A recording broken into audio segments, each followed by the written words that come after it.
परम पवित्र सूत्राधिराज श्री कल्पसूत्रना प्रथम प्रवचनની અંદર સાધુપણાના 10 આચારો અને એના પછી કઈ રીતે પરમાત્મા મહાવીર એમનું અવતરણ દેવાનંદા બ્રાહ્મણીની કુક્ષીમાં થયું, કઈ રીતે ઋષભદત્ત બ્રાહ્મણે એનો ફલાદેશ કર્યો અને ત્યારબાદ ઇન્દ્ર મહારાજાએ કઈ રીતે પરમાત્માની સ્તવનાનો પ્રારંભ કર્યો એ વાત આપણે જોઈ ગયા। ધર્મ સારથીના પદ સુધી શક્રસ્તવ સૂત્ર દ્વારા એટલે કે નમોથણનું સૂત્ર દ્વારા કે જે શાશ્વત છે એવા સૂત્ર દ્વારા ઇન્દ્ર મહારાજાએ પરમાત્માની સ્તવના કરી। આગળના વિશેષણો એ કલ્પસૂત્રના બીજા પ્રવચનની અંદર જણાવવામાં આવી રહ્યા છે। ધમ્મવર ચાવરત ચકોટિયમ દીવો તાણમ સડન ગઈ બેઠા પડિયવર નાણ સડન વેત સોવાણમ જીણાણમ જાવયાણમ તિન્નાણમ તારયાણમ ઉદ્દાણમ મોભિરાણમ પ્રાણ મોલાણમ સવર્ણમ સવદરિસિનમ શિવમયલમ રૂવમણમ મણંતમ ખય મોવાબાહ મપુણરાવિતિ સિદ્ધિ ગઈ નામ ધ્યમ ઠાણમ સંપત્તાણમ નમો જીણાણમ જીય ભયાણમ નમોથુણમ સમનસ્સ ભગવો મહાવીરસ્સ આઈગરસ્સ ચરમ તિથયરસ્સ પુવ તિથયર નિદિઠ્ઠસ્સ જાવ સંપાવ્યુ કામસ્સ વંદામિણમ ભગવંતમ તત્થગયમ ઇહ ગય પાસો મે ભગવમ તત્થગય ઇહ ગયમતિ કરતુ સમણમ ભગવમ મહાવીરમ વંદઈ નમંસૈ વંદિતા નમસ્તા સિંહાસન વરંસી પુરત્થાભિમોય સન્નિસન્ને તૈણમ તસ્સ સત્કસ્સ દેવિન્દસ્સ દેવરણનો અયમ એયારુએ અજ્જથ્યે ચિંતિયે કથ્યે મણોગયે સંકલ્પે સમુપજ્જિતા। કલ્પસૂત્રકાર અહીંયા કહી રહ્યા છે કે પરમાત્મા એ ધર્મના સારથી છે, પરમાત્મા એ ધર્મના ચક્રવર્તી છે।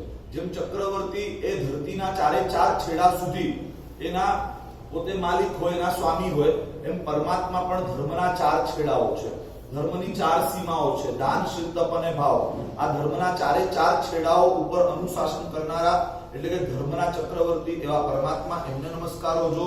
એ જ રીતે પરમાત્મા દ્વીપ છે। આખા ભયંકર સંસાર સાગરની અંદર શાસ્ત્રોમાં અનેક જગ્યાએ સંસારને સાગરની ઉપમા આપવામાં આવી છે। સાગર જેવો ભયંકર હોય એવી જ આ સંસારની કેવી કેવી ભયંકરતા છે એની વાતો આગમોમાં, પ્રકીર્ણ ગ્રંથોમાં, અધ્યાત્મસાર વગેરેની અંદર બહુ સુંદર રીતે વર્ણવવામાં આવી છે। તો સંસાર એ ભયંકર સાગર છે અને એવા ભયંકર સાગરની અંદર માણસને જો કોઈ સ્થાન બચાવનાર હોય તો એ ટાપુ હોય, દ્વીપ। આખા સંસાર સાગરની અંદર પરમાત્મા દ્વીપ જેવા છે। પરમાત્મા ત્રાણ એટલે કે રક્ષણ છે, પરમાત્મા એ શરણ છે, પરમાત્મા એ જ ગતિ એટલે કે અલ્ટિમેટ વિશ્રામનું સ્થાન છે અને પરમાત્મા એ જ પ્રતિષ્ઠા એટલે કે આધારભૂત છે। એવા પરમાત્માને શક્રેન્દ્ર વંદન કરી રહ્યા છે। આગળ કહે છે કે અપરિહેવરનાણ દંસણ ધરાણ, જેમના જ્ઞાન અને દર્શન એ અપ્રતિહત છે એટલે કે એને કોઈ પડકારી ન શકે, એ ક્યારે પણ આવેલા પાછા ના જાય, એ થોડા પણ કાચા ના હોય, જેને કોઈ પડકારી ન શકે એવા અપ્રતિહત જ્ઞાન અને દર્શનને ધારણ કરનારા છે।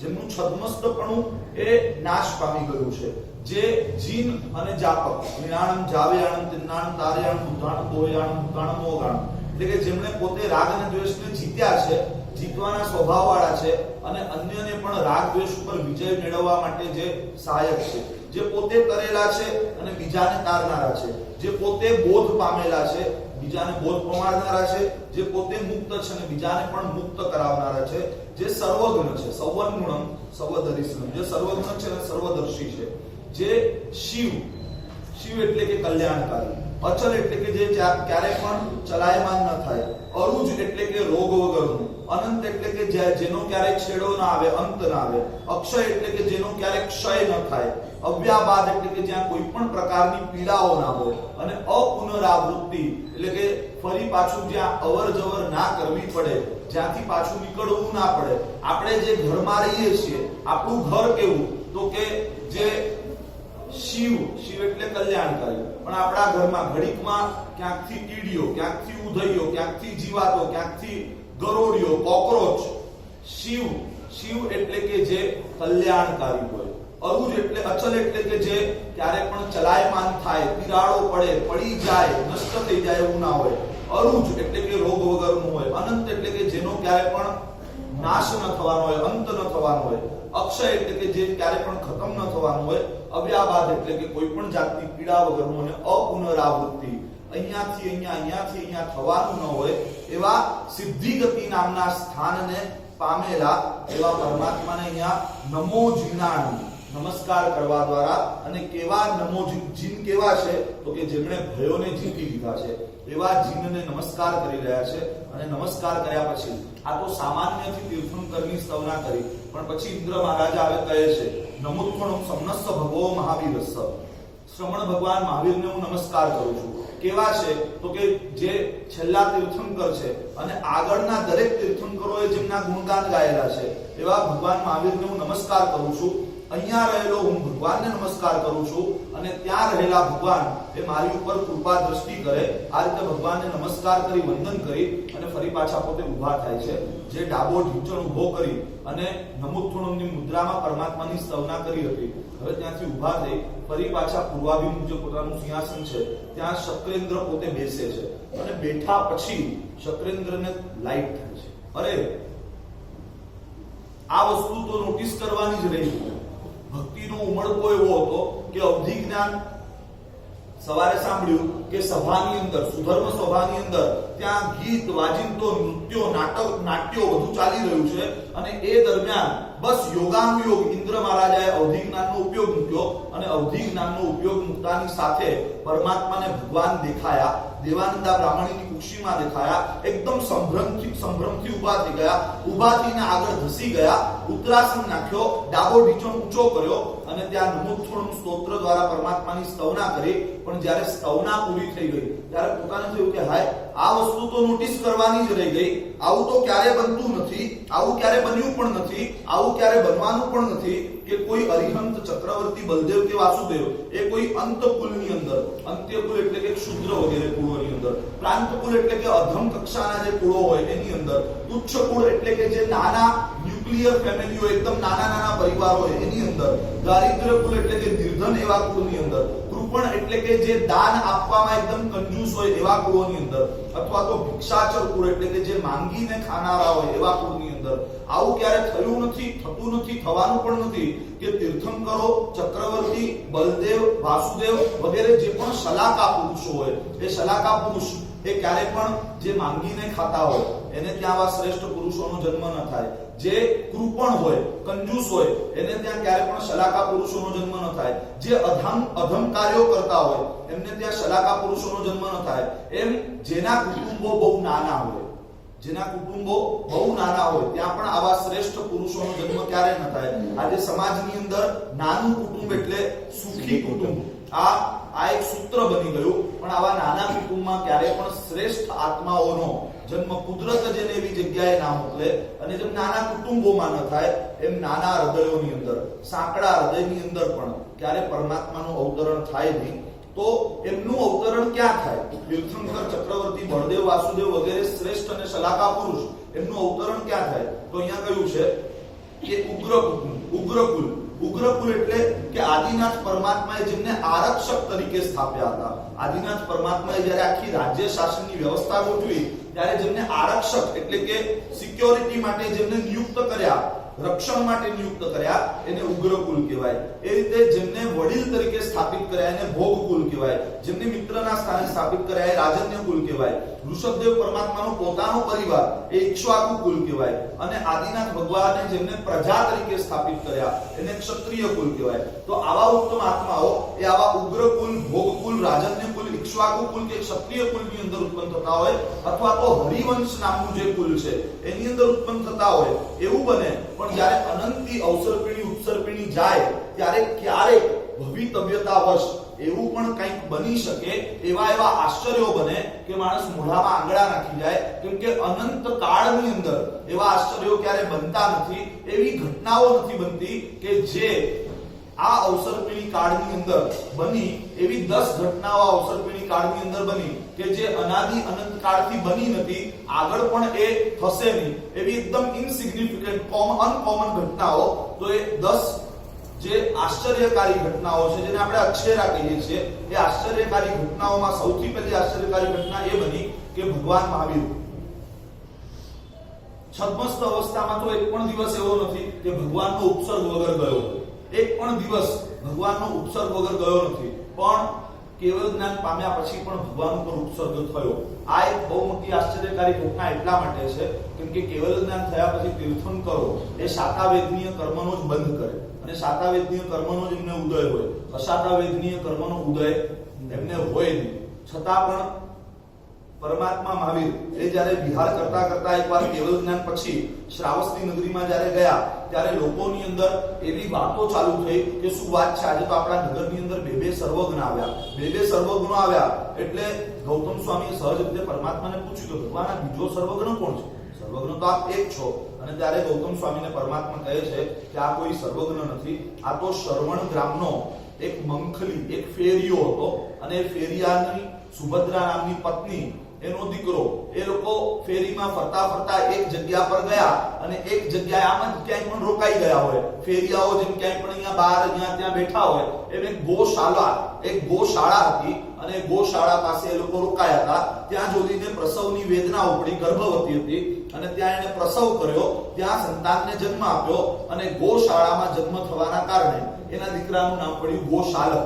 ગોશાલક એનું નામ પડ્યું અને થયું એવું કે વિહાર કરતા કરતા એક વખત એવી ઘટના બની કે એ ગોશાલક એ મારો શિષ્ય બની ગયો. પછી ભગવાને આખી એને વાત કરી અને આખી વાત દ્વારા ભગવાને એટલું કહ્યું કે આ કોઈ સર્વજ્ઞ છે નહીં. જ્યારે ભગવાને આ વાત કરી ત્યારે ગામમાં પણ વાત ફેલાઈ અને ગોશાળા પાસે પણ આ વાત ગઈ કે મહાવીર એ મને સર્વજ્ઞ નથી એ રીતે લોકોની અંદર વગોવે છે. એટલે એ ગુસ્સે ભરાયો અને ગુસ્સે ભરાયેલા એવા ગોશાળાએ ગોચરી માટે એક આનંદ નામના સાધુ એ ગોચરી માટે નીકળ્યા હતા અને ત્યારે સાધુને પોતે રસ્તામાં જ પકડ્યા અને રસ્તામાં પકડીને કહ્યું કે જો સાંભળ, તને એક વાર્તા કહું. એમ કહી અને એને એક વાર્તા કીધી કે કેટલાક વાણિયાઓ હતા, કમાવા માટે એક શહેરથી બીજા શહેર તરફ જઈ રહ્યા હતા અને રસ્તામાં બધાને બહુ જ તરસ લાગી. રસ્તાની અંદર પાણી તૂટી પડ્યું, બહુ ખતરનાક તરસ લાગી અને તરસના કારણે લોકો તળવળતા હતા. ત્યાં એમની નજરમાં 4 રાફડા આવ્યા. સાપે બનાવેલા જે રાફડા હોય એ રાફડા આવ્યા અને એ રાફડાની અંદર એમને એમ કે આ રાફડાને કદાચ તોડીએ તો આની અંદરથી કદાચ પાણી નીકળે. એટલે એ લોકોએ પહેલો રાફડો ફોડ્યો હિંમત કરીને અને જેવો રાફડો ફોડ્યો અંદરથી પાણી નીકળ્યું, એકદમ મીઠું મધુરું ઠંડુ પાણી નીકળ્યું. બધાની તરસ છીપાઈ ગઈ, બધાને હાશકારો થયો અને એમ થયું કે ચલો આગળ નીકળીએ. પણ જે ઓલા જુવાનીઓ હતા ને એ થોડાક વધારે લાલચમાં આવ્યા કે આની અંદરથી પાણી નીકળ્યું છે તો લાવ બીજો પણ તોડીએ. અને વૃદ્ધોએ સમજાવ્યું કે ભાઈ દેવા દો, આપણે તરસ લાગી હતી, પાણી મળી ગયું, આપણું કામ પૂરું થયું, આગળ વધી, આપણે જવું છે, આપણે કમાવા નીકળ્યા. ના ઓલા લોકો કે ના આપણે તોડવો છે અને તોડ્યો અને રાફડો તોડ્યો તો અંદરથી ચાંદી નીકળી એટલે ખુશ થઈ ગયા કે શું વાત છે, આ બીજું ફોડ્યું અને ચાંદી નીકળી તો ખરેખર ત્રીજું પણ ફોડવું જોઈએ, આ ત્રીજામાંથી કદાચ હજી એના કરતા આગળ કંઈક નીકળે. વૃદ્ધોએ બહુ સમજાવ્યા પણ ના, ત્રીજો પણ રાફડો તોડ્યો અને અંદરથી સુવર્ણ રત્ન બધું નીકળ્યું. એટલે ઓલા લોકોને લોભ જાગ્યો કે હવે જે આના કરતા પણ આગળ કંઈક નીકળે, આ ચોથો રાફડો પણ ફોડીએ. અને ચોથો રાફડો જેવો ફોડ્યો એવો અંદરથી દ્રષ્ટિવિષ સર્પ નીકળ્યો. એ દ્રષ્ટિવિષ સર્પે પોતાના દ્રષ્ટિના વિષથી એ બધાને મારી નાખ્યા. ખાલી જે વૃદ્ધો હતા, સમજદાર હતા, જે તોડવાની ના પાડતા હતા, એમની ઉપર પોતાની દ્રષ્ટિ ના ફેંકી, એમને જીવતા છોડી દીધા અને બાકી બધાને સળગાવીને મૂકી દીધા. એમ તું સમજદાર લાગે. આ કોણ કે છે? ગોશાળોલા આનંદ નામના સાધુને કે છે કે તું જો સમજદાર હોય તો જઈને તારા ગુરુને સમજાવ, એટલે કે મહાવીર સ્વામીને સમજાવ કે મારા માટે આવી ખોટી વાતો નગરની અંદર ના ફેલાવે અને જો તું આ રીતે સમજાવીશ તો એ લોકોને તો હું પતાવી દઈશ પણ તને ઓલા સાપની જેમ તને જીવત દાન આપી દઈશ. આ રીતે આનંદ નામના સાધુને કહે છે. એટલે સાધુ તો પોતે ફફડી ગયા, વસ્તીમાં આવી અને વાત કરી અને વાત થતાની સાથે પરમાત્માએ પોતાના દરેક સાધુઓ હતા એમને કહી દીધું કે જો ભાઈ આ ગોશાલક છે, એ ફેરિયાનો દીકરો, એની વાસ્તવિકતા છે, એ કોઈ ખાસ વ્યક્તિ નથી પણ જે તે સમયે એ મારો શિષ્ય બનેલો. શિષ્ય બન્યા પછી એને મારી પાસેથી જ, એની પાછળ પણ એવી ઘટના હતી જો કે આગળ આવશે કલ્પસૂત્રમાં, પણ એક ગામમાં માન ન માન મેં તેરા મહેમાન એ ફોર્મ્યુલાથી ભગવાનનો શિષ્ય બની ગયો. બન્યું એવું કે ભગવાનને એક જગ્યાએ પારણું થયું અને પારણું થયું એટલે દેવો આકાશમાંથી પંચ દિવ્ય ધનની વૃષ્ટિ કરે, વસ્ત્રની વૃષ્ટિ કરે, સુગંધી જલની વૃષ્ટિ કરે, અહોદાનમના ઘોષ કરે. આ રીતે 5 દિવ્ય કાર્યો ત્યાં થાય અને આ ભગવાનની પારણાની સમૃદ્ધિ જોઈ અને અભાવ, ગરીબી, એકદમ ખરાબ હાલતમાં જીવેલો આ ગોશાળો એને જોયું કે ઓહો શું વાત છે, આ ગુરુનો તો પ્રભાવ જબરજસ્ત છે, શરીર ઉપર એક કપડું નથી પણ પારણું થાય એટલે ઉપરથી સોનૈયાઓના ગુરુ બનાવવા તો કેવા બનાવવા, ગુરુ તો આવા બનાવવા જે માલદાર હોય, આમ પારણું કરે અને ઉપરથી સોનૈયા વરસતા હોય, કપડા વરસતા હોય, જેમની પાસે અઢળક ભક્તો હોય, જેમની પાસે ગાડીઓ ઊભી રહેતી હોય, ક્યારે પ્રોબ્લેમમાં પણ આવીએ તો આપણા દુઃખોને જે દૂર કરી દે, ગુરુ તો એવા હોવા જોઈએ આ ગોશાળો. અને એ રીતે એને ગુરુ બનાવ્યા. ભગવાન મહાવીરને કહી દીધું હું તમારો ચેલો. ભગવાને ન હા પાડી ન ના પાડી, પણ ભગવાન જ્યાં જ્યાં જાય ત્યાં પાછળ પાછળ વિચર્યા કરે. આ એક આશ્ચર્યકારી ઘટના છે કે તીર્થંકરો ક્યારે પણ તીર્થંકરોને કેવલ જ્ઞાન પહેલા શિષ્ય સંપદા ના હોય. જો કે ભગવાને બનાવ્યો નતો પણ છતાંય આ ભગવાનનો શિષ્ય તો હતો, છઠ્ઠી આંગળી જેવો હતો પણ હતો. ભગવાનની પાછળ પાછળ એ ફરતો ગયો અને એ રીતે એકવાર ફરતા ફરતા એવું બન્યું કે એક નગરમાંથી જ્યારે પસાર થઈ રહ્યા હતા ત્યારે ત્યાં એક યોગી પોતે ધ્યાનની અંદર ઉભો હતો, ધ્યાનસ્થ હતો, યોગી હતો.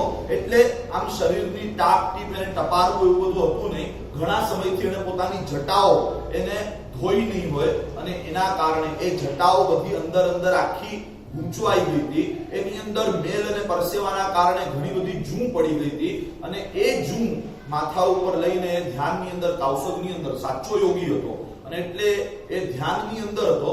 અને એ વખતે ગોશાળાએ એને જોયો અને ગોશાળો એટલે એક નંબરનો સળીખોર, એક નંબરનો. 63 જો વાંચીએ તો ખબર પડે આ એક ઘટના નહીં, આવી અનેક ઘટનાઓ કે જેના કારણે પોતાની અવળચંડાઈઓના કારણે એને તો માર ખાધો વિહારમાં, પણ ભગવાનને પણ માર મરાવ્યો. કેમ તો કે ભગવાન પણ સાથે જોયે એટલે એ પણ માર ખાય ને ભગવાનને પણ માર પડે, એ પણ ગાળો ખાય ભગવાનને પણ ગાળો પડે, એને પણ કેદમાં રાખવામાં આવે ભગવાનને પણ કેદમાં રાખવામાં આવે એની અવળચંડાઈના કારણે.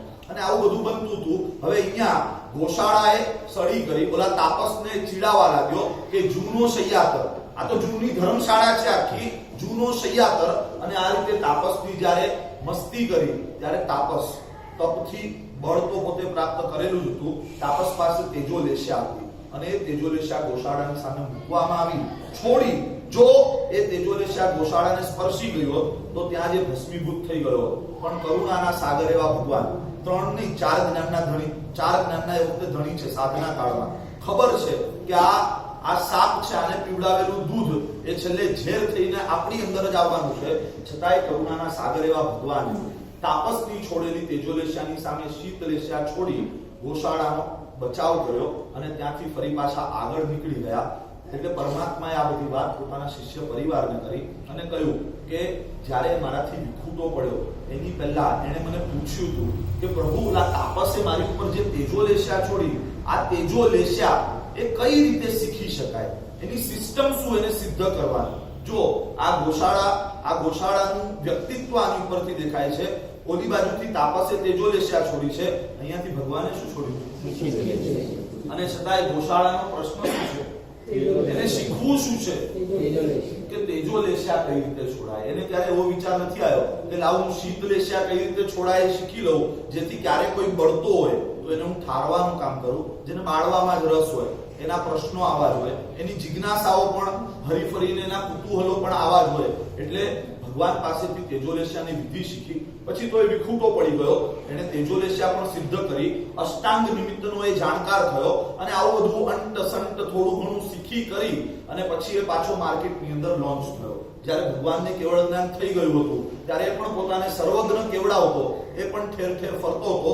શ્રાવસ્તીમાં ભેગા થઈ ગયા એટલે ભગવાને કહ્યું કે કદાચ ધમધમાટ કરતો આવશે પણ આપણે કોઈએ એને રિસ્પોન્ડ નહીં કરવાનો, એની સામે કોઈ રિએક્શન આપવાનું નહીં, એને આવવા દેજો, જે થવું હશે થશે.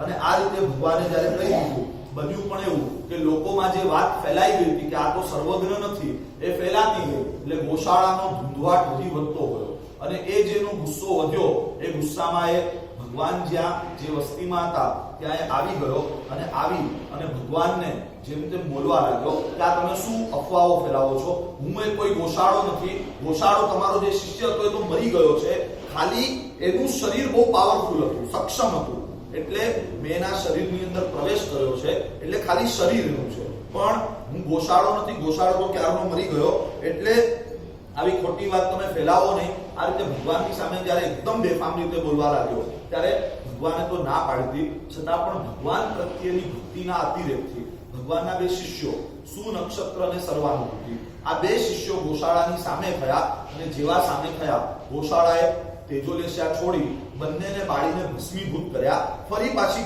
ગોશાળાએ તેજોલેશા છોડી અને એ ગોશાળાએ એ તેજોલેશા પરમાત્માની સામે છોડી. એ તેજોલેશા પરમાત્મા તરફ ગઈ, પણ તીર્થંકર પરમાત્માનો અચિંત્ય પ્રભાવ પરમાત્માને બાળી ના શકી. બાકી આ તેજોલેશાની તાકાત એવી હોય કે 7 મહાનગરો, મોટા મોટા મેગા સિટીઝ હોય, એને એક ઝાટકે બાળીને સાફ કરી દે.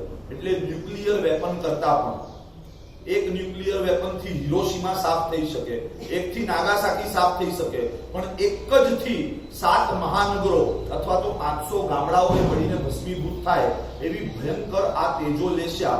એ તેજોલેશા પરમાત્માના અચિંત્ય પ્રભાવના કારણે પરમાત્માને પ્રદક્ષિણા આપી ફરી પાછી ગોશાળાના શરીરની અંદર પ્રવેશી ગઈ.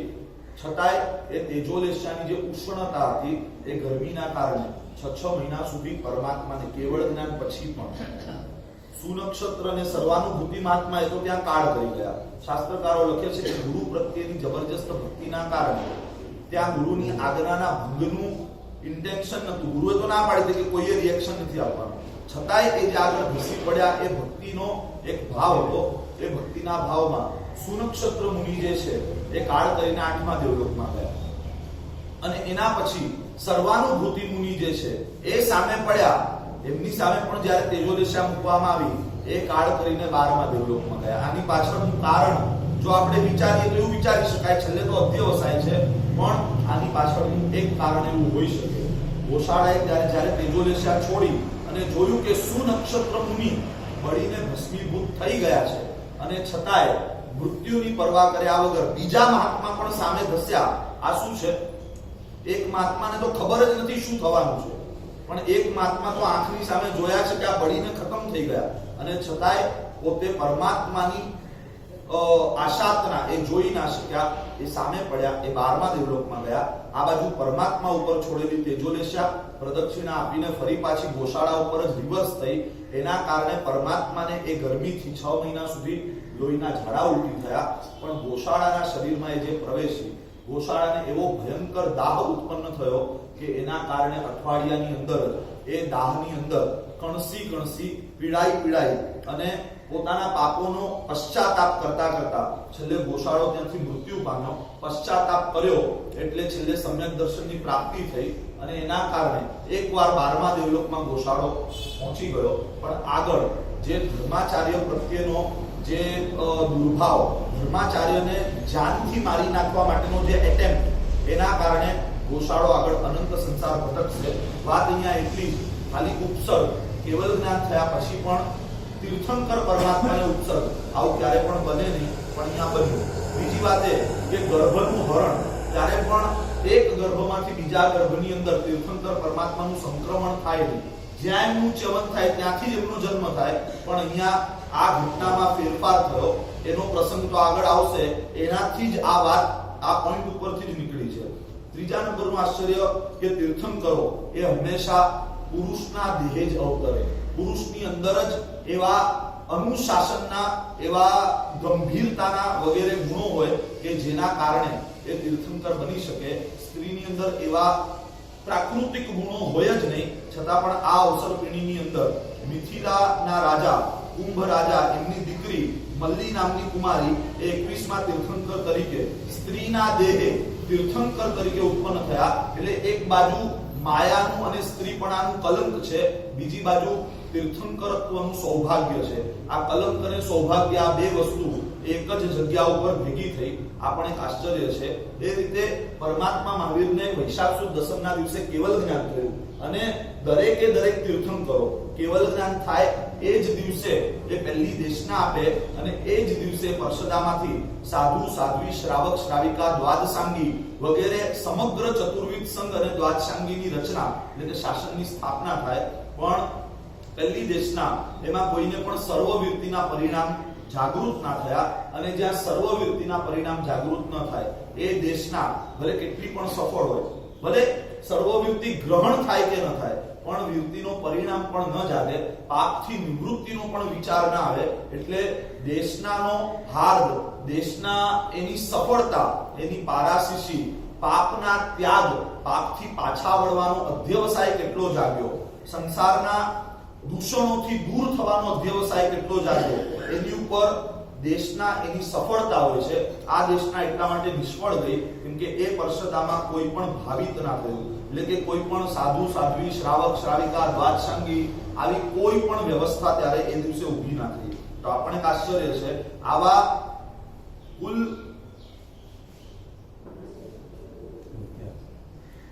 અને આવું બીજું એક સૂર્ય ચંદ્રનું અવતરણ, એટલે કે ભગવાન જ્યારે વિચરતા વિચરતા, કેવલ જ્ઞાન પછીની વાત છે કે કૌશાંબી નગરીમાં જ્યારે પધાર્યા ત્યારે ભગવાનને વંદન માટે મૂળ વિમાન, દેવો જ્યારે પણ નીચે આવે, ઇન્દ્ર મહારાજા પણ નીચે આવે, શક્રેન્દ્ર, તો પોતાનું કઈ વિમાન લઈને ના આવે, એ પાલક વિમાન લઈ, કોઈ પણ એક નાનકડું વિમાન લઈ, એ દેવોનું ચાર્ટર્ડ કહેવાય, એ લઈને એ આવે અને એના દ્વારા એ અહીંયા આવે ને એનાથી જ પાછા જતા રહે. મૂળ વિમાનથી ક્યારે આવે નહીં. પણ કૌશાંબીમાં જ્યારે ભગવાન વિચરતા હતા ત્યારે એકવાર એવું બન્યું, આ મૃગાવતીજીને ચંદનબાળાની ઘટના વખતની આ વાત છે કે સૂર્ય અને ચંદ્ર પોતે પોતાના મૂળ વિમાને નીચે આવ્યા અને એ વખતે આકાશની અંદરથી સૂર્ય ચંદ્ર એ અલોપ થઈ ગયા હતા, કેમ કે મૂળ વિમાને પરમાત્માને વંદન કરવા માટે આવ્યા હતા. તો આ કૌશાંબીમાં એમનું મૂળ વિમાને આવવું આપણે આશ્ચર્ય છે. આ 5 આશ્ચર્ય ભગવાન મહાવીર સ્વામીના શાસનમાં અથવા તો ભગવાન મહાવીરના જીવનકાળમાં બન્યા. એના સિવાયના આશ્ચર્યોમાં 9મા વાસુદેવ, એવા કૃષ્ણ વાસુદેવ, એમના જ પરિવારજન કહી શકાય એવા દ્રૌપદી, એ દ્રૌપદી એનું એને એકવાર પોતાના ઘરે આવેલા નારદ ઋષિ, આ નારદ ઋષિ મિથ્યાત્વી છે, ઋષિ છે, સંત છે, એટલે આદરણીય, સત્કાર કરવા યોગ્ય ખરા, પણ સમ્યક્ત્વીએ એક સાધુ તરીકે એનો સત્કાર ના કરાય, એટલે દ્રૌપદી પોતે દ્રઢ સમ્યક્ત્વધારી હતી અને નારદ ઋષિનો જ્યારે સત્કાર ના કર્યો, અસંયત હોવાના કારણે ના કર્યો, એટલે નારદ એ થોડા દુભાયા, એને થયું કે મારી સાથે આવું, આને દેખાડી દઉં, અને નારદ એ તો બધે ફર્યા કરે અને ફરે ત્યાં ચાંપ્યા કરે. નારદે નક્કી કર્યું કે આને દેખાડી દઉં અને પોતે ધાતકી ખંડ, જંબુદ્વીપ, એના પછી લવણ સમુદ્ર, એના પછી ધાતકી ખંડ આવે, એ ધાતકી ખંડ એની અપરકંકા નામની રાજધાની અને ત્યાં પદ્મોત્તર નામનો એક બહુ જ સ્ત્રીની અંદર લુબ્ધ, સ્ત્રીઓનો બહુ શોખીન એવો એક રાજા, એની પાસે એનું વર્ણન કર્યું અને વર્ણન કર્યું એટલે ઓલો જે પદ્મોત્તર રાજા છે એને એક મિત્રદેવની સહાય છે. મિત્રદેવની સહાયથી મિત્રદેવ જ્યારે પ્રગટ થયો ત્યારે કીધું કે મારે જો તું મારા ઉપર ખુશ થયો હોય તો મારે હસ્તિનાપુરની, એટલે કે દિલ્હી, હસ્તિનાપુર એ વખતનું ઇન્દ્રપ્રસ્થ, ત્યાંની જે મહારાણી છે દ્રૌપદી, એ દ્રૌપદી મારે જોઈએ. અને દ્રૌપદી મિત્રદેવની સહાયથી અહીંયા આવી પણ ગઈ. ત્યાં પાંડવોની અંદર ગોતાગોત ચાલુ થઈ ગઈ કે દ્રૌપદી ગઈ ક્યાં, અને છેલ્લે એ લોકો કૃષ્ણ વાસુદેવના શરણે ગયા. કૃષ્ણ વાસુદેવને કહ્યું કે દ્રૌપદી ક્યાંય મળતા નથી, અને ત્યારે કૃષ્ણ વાસુદેવે પણ પોતે સુસ્થિત, પોતે પણ દેવની આરાધના કરી અને જ્યારે જાણ્યું કે આને તો ધાતકી ખંડની અંદર લઈ જવામાં આવી છે અપહરણ કરીને, ત્યારે કૃષ્ણ મહારાજા પાંડવોની સાથે લવણ સમુદ્રના કિનારે ગયા અને લવણ સમુદ્રનો અધિષ્ઠાયક દેવ, સુસ્થિત દેવ, લવણ સમુદ્ર એ કોઈ નાનો મોટો સમુદ્ર નથી, જંબુદ્વીપ 1 લાખ યોજનનો અને લવણ સમુદ્ર ચારે બાજુ 2 લાખ યોજનનો, એટલે કે અફાટ સાગર, તોફાની સાગર, એમાંથી નીકળવું એ શક્ય ના હોય, પણ એના અધિષ્ઠાયક દેવને આરાધના કરી અને એને એની પાસેથી માર્ગ માંગ્યો. અધિષ્ઠાયક દેવે માર્ગ આપ્યો એટલે આ લોકો ત્યાં અપરકંકા નગરીની અંદર પહોંચ્યા અને ત્યાં જઈ અને પદ્મોત્તર રાજાની સાથે યુદ્ધ કરી અને કૃષ્ણએ ત્યાંથી દ્રૌપદીને છોડાવી અને દ્રૌપદીને છોડાવી અને એ લોકો દરિયા કિનારે પાછા ગયા, લવણ સમુદ્રના કિનારે પહોંચ્યા અને કિનારે પહોંચી અને વિજયના પ્રતીક સ્વરૂપે કૃષ્ણ વાસુદેવે શંખ ફૂંક્યો અને શંખ જ્યારે ફૂંક્યો ત્યારે એ જ ક્ષેત્રમાં ત્યાં વિચરતા એવા સુરત નામના, મુનિ સુરત નામના ભગવાન ત્યાં પણ હતા એક વખતે.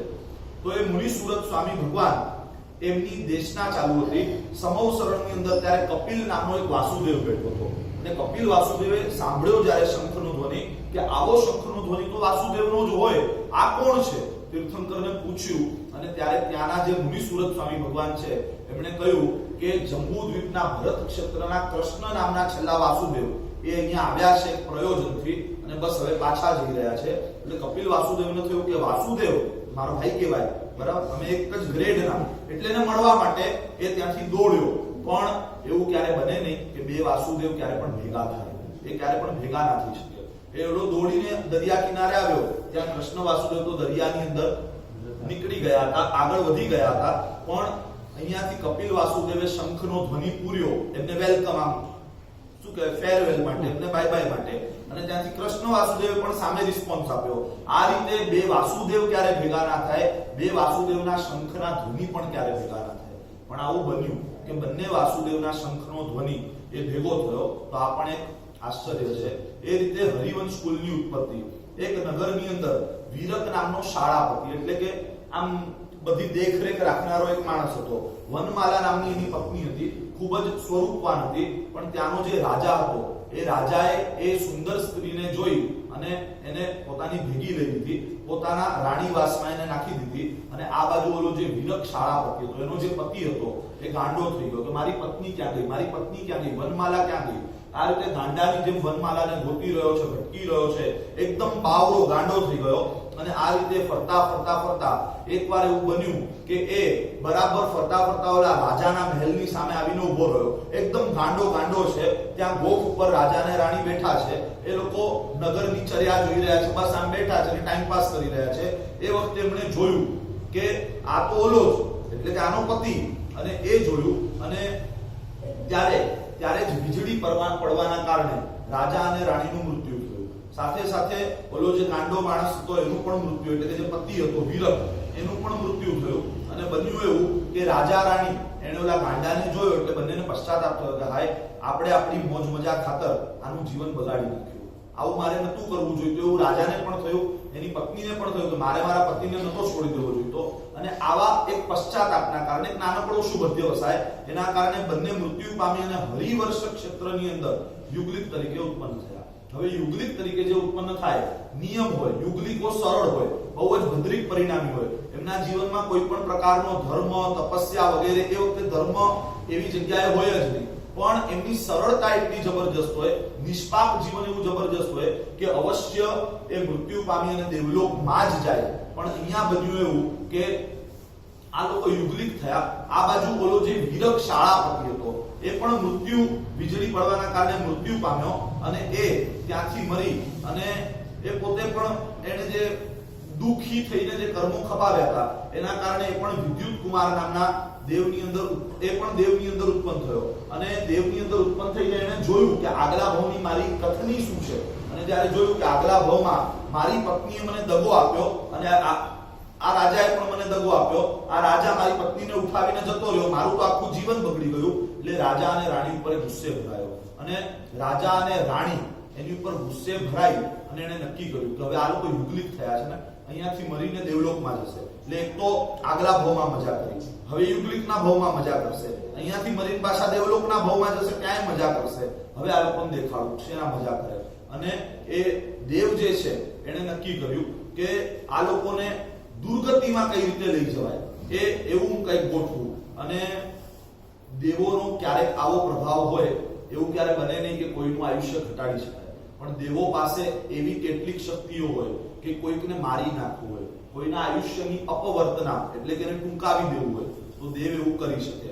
એટલે દેવ ત્યાં આવ્યો અને ત્યાં આવી અને યુગલિકોનું ક્ષેત્ર, ત્યાં બિલકુલ કોઈ પાપો, વ્યસનો, ધર્મ પણ ન હોય, બહુ મોટા પાપો પણ ન હોય. પણ આ જે યુગલ છે એને એ લોકોને એક રાજ્ય વસાવી આપ્યું. એના એમને રાજા રાણી બનાવ્યા. રાજા રાણી બનાવી અને એમને સાતે વ્યસનોની બધી જ સામગ્રીઓ ઉપલબ્ધ કરાવી. જેમ તમે તમારા સંતાનોને સારામાં સારા ગેજેટ્સ લાવીને આપો, બ્રાન્ડેડ કપડા લાવીને આપો, બધું લાવીને આપો. કેમ? તો કે આ બધું ભોગવ અને તું દુર્ગતિમાં જા.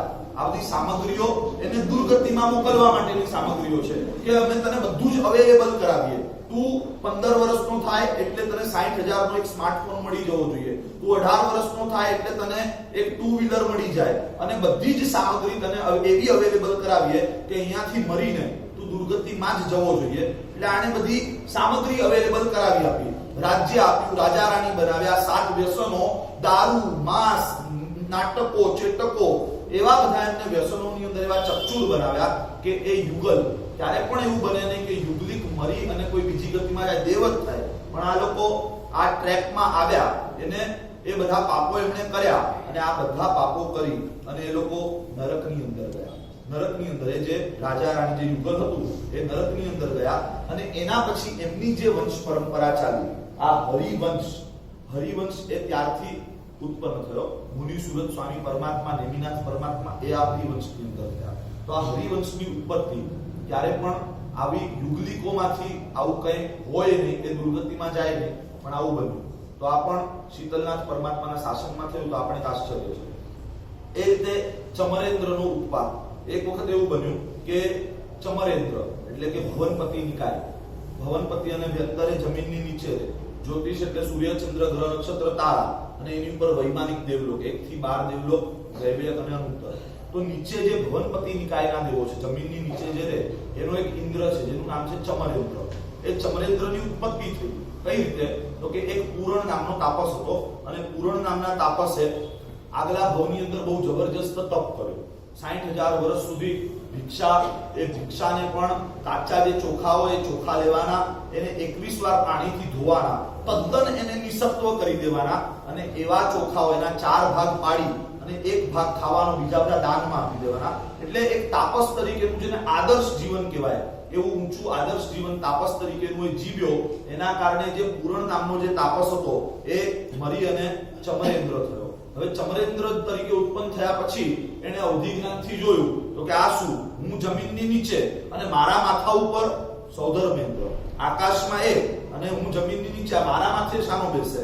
એટલે પોતે પોતાની શક્તિ, ત્રેવડ એનો વિચાર કર્યા વગર પોતે સૌધર્મેન્દ્રની સાથે બાથ ભીડવા માટે પોતે નીકળી પડ્યો જમીન ઉપરથી. એટલે કે અધોલોકમાંથી પોતે તીર્છાલોકમાં પૃથ્વીલોક ઉપર આવ્યો અને પૃથ્વીલોકમાં જ્યારે આવ્યો ત્યારે અહીંયા પૃથ્વીલોક ઉપર ભગવાન મહાવીર એ છદ્મસ્ત કાળમાં વિચરતા હતા અને એ વખતે સુસુમાર નામના નગરની અંદર ભગવાન મહાવીરને વંદન કરી અને પછી એ ચમરેન્દ્ર એ સૌધર્મેન્દ્રની સાથે બાથ ભીડવા માટે જ્યારે ગયો ત્યારે સૌધર્મેન્દ્ર એને એની સૌધર્મેન્દ્ર એની પાછળ પોતાનું વજ્ર છોડ્યું અને વજ્રથી આ ચમરેન્દ્રના ટુકડા થઈ જાય, પણ એ થાય એની પહેલા ચમરેન્દ્ર પાછો આવી અને ભગવાન મહાવીર જેનું શરણ લઈને ગયો હતો એ જ ભગવાનના 2 શરણોની વચ્ચે છુપાઈ ગયો અને એટલે એનો બચાવ થઈ ગયો. સૌધર્મેન્દ્ર એને છોડી દીધો. તો આ પણ એક આશ્ચર્ય થયું. ચમરેન્દ્ર એ ક્યારે પણ ઉપર ના જાય, જમીનના લેવલથી પછી ઉપર સુધી ના જઈ શકે. એ દેવની એક લિમિટેશન છે કે નીચેના અધોલોકના દેવો એ ઉપર વૈમાનિક દેવલોક સુધી જઈ ન શકે. પણ આવું પહેલી વાર બન્યું કે ગયો પણ પાછો ઊંધે માથે પછડાયો, પાછો આવી ગયો. તો આ પણ એક આશ્ચર્ય છે. એ રીતે ઉત્કૃષ્ટ અવગાહના વાળા 500 ધનુષ્ય એ ઋષભદેવ પરમાત્મા વખતની ઉત્કૃષ્ટ અવગાહના છે. અવગાહના એટલે હાઈટ. તો એવી ઉત્કૃષ્ટ હાઈટ વાળા 500 ધનુષ્યની હાઈટ વાળા એ ક્યારે પણ એક સાથે એટ એ ટાઈમ 108 ક્યારે પણ મોક્ષમાં જાય નહીં. પણ એવી પણ એક આશ્ચર્યકારી ઘટના બની કે ઋષભદેવ પરમાત્મા પોતે એમના 99 દીકરા ભરત સિવાયના અને એમના 8 પૌત્ર, ભરતના 8 દીકરા હતા, એ 8 પૌત્ર, 99 દીકરા, 8 પૌત્ર અને એક પોતે ભગવાન, આ 108 આત્મા અષ્ટાપદ ઉપરથી મોક્ષે ગયા. એક સાથે એટ એ ટાઈમ એક જ સમય એ મોક્ષે ગયા. હાઈએસ્ટ હાઈટ વાળા ત્યારે પણ એક સાથે 108 આત્મા મોક્ષમાં જાય નહીં, પણ 108 આત્મા સિદ્ધ થયા. એ પણ એક આશ્ચર્ય છે. એ જ રીતે ક્યારે પણ શાસનની અંદર શાસનનો લોપ થઈ જાય અને શાસનની જે જગ્યાએ આરંભ અને પરિગ્રહની અંદર ડૂબેલા, ગળાડૂબ રહેલા એવા અસંયમીઓની પૂજા થાય એવું ક્યારે બને નહીં. પણ 9મા અને 10મા ભગવાન સુવિધેજાત અને શીતલનાથ ભગવાનની વચ્ચે એવું બન્યું કે અખંડ રીતે ચાલ્યું આવતું શાસન, એ શાસનનો ત્યાં વિચ્છેદ થઈ ગયો. કોઈ સાધુ સાધ્વી, શ્રાવક શ્રાવિકા નહીં અને અસંયમીઓ એમની જ પૂજા થવા લાગી. ફરી પાછું શાસનનો ઉદય થયો, એ ચાલ્યો. 10મા અને 11મા ભગવાનની વચ્ચે ફરી પાછું એક બ્રેક થઈ ગયું. બાકી ક્યારે પણ આવું બ્રેક થાય નહીં, અખંડ ધારાએ ચાલે. જેમ પાર્શ્વનાથ ભગવાનનું શાસન હતું તો આગળ શિષ્ય પરંપરા ચાલતી ગઈ. કેશી ગણધર એ ભગવાન મહાવીરના સમયે હાજર હતા. ત્રિશલા માતા અને સિદ્ધાર્થ રાજા એ કોને ફોલો કરતા હતા? એ શ્રાવક શ્રાવિકા હતા. કોને માનતા હતા?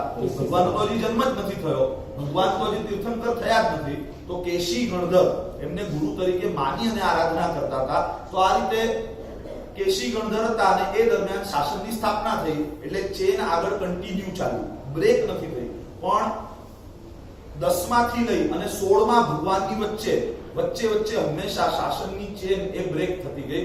સાધુ સાધ્વી શ્રાવક શ્રાવિકા શાસન જ ન હોય અને એટલે અસંયમીઓ એ જ જાણે સદગુરુ હોય એ રીતે પૂજાય અને ફરી પાછું શાસનનો ઉદય થાય, ફરી વિચ્છેદ થાય, પાછો ઉદય થાય, પાછો વિચ્છેદ થાય. તો આ પણ એક આશ્ચર્યકારી ઘટના થઈ. આ રીતે 10 આશ્ચર્યકારી જે ઘટનાઓ છે એ 10 આશ્ચર્યકારી ઘટનાઓમાં ઋષભદેવ ભગવાન વખતે 108 સિદ્ધ થયા. શીતલનાથ ભગવાનના શાસનમાં હરિવંશ કુળની ઉત્પત્તિ થઈ. નેમિનાથ ભગવાનના શાસનમાં કૃષ્ણ વાસુદેવ એ અપરકંકા નગરીમાં જઈને દ્રૌપદીને છોડાઈ આવ્યા. મલ્લીનાથ ભગવાનના સમયે સ્ત્રી તીર્થંકરની ઉત્પત્તિ થઈ. સુવિધિનાથ ભગવાનના શાસન દરમિયાન અસંયમીઓની પૂજા એ થઈ. અને એના સિવાયના જેટલા પણ બીજા 5 આશ્ચર્યો છે એ પરમાત્મા મહાવીરના શાસન વખતે થયા. હવે આ જે આશ્ચર્ય જે થયું કે ભગવાન એ દેવાનંદા બ્રાહ્મણીની કુક્ષીમાં આવ્યા, તો આશ્ચર્ય શેના કારણે થયું? તો કે પોતે જે નીચ ગોત્ર કર્મ જે બાંધ્યું હતું એ હજી ખપ્યું હતું. પોતે જે તે સમયે જે નીચ ગોત્ર કર્મ બાંધ્યું હતું, તો જે તે સમય એટલે કયા સમયે? તો અહીંયા કહે છે કે ભગવાન મહાવીરનો જીવ એક સમયે નૈસાર તરીકે ગામનો મુખ્યો હતો અને ગામના મુખ્યા તરીકે રાજાની આજ્ઞાથી રાજાએ કહ્યું કે જંગલમાં જઈ અને મારી માટે લાકડાઓ સારામાં સારા લાકડા લાવવાના છે, તમારે દેખરેખ કરવાની છે, તમે પણ સાથે જાઓ અને બધું મારું કામ પતાવીને મને પહોંચાડો. ત્યારે ગામના મુખ્યા તરીકે નૈસાર એ ટીમની સાથે જોડાયા. જંગલની અંદર લાકડાઓનું સમારવાનું બધું કામ ચાલતું હતું. જમવાનો સમય થયો અને એ વખતે પોતે જમવા બેસતા હતા ત્યારે પોતે વિચાર કરે છે કે કોઈક અતિથિ જો હમણાં આવે તો એ અતિથિને મારી સાથે સંમિલિત કરી અને પછી હું ભોજન કરું. અને એ રીતે પોતે અહીંયાથી ત્યાં નજર ફેરવે છે અને નજર ફેરવતા જ પોતાના અહોભાગ્ય એવા કે શહેરોમાં પણ આપણને સાધુ સાધ્વીના લાભ નથી મળતા.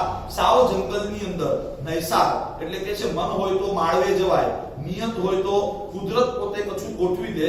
અહીંયા નૈસાર જંગલની અંદર પોતે અહીંયાથી ત્યાં નજર કરે છે અને પોતાના સદભાગ્યના કારણે સાધુઓનું ત્યાં આગમન થાય છે.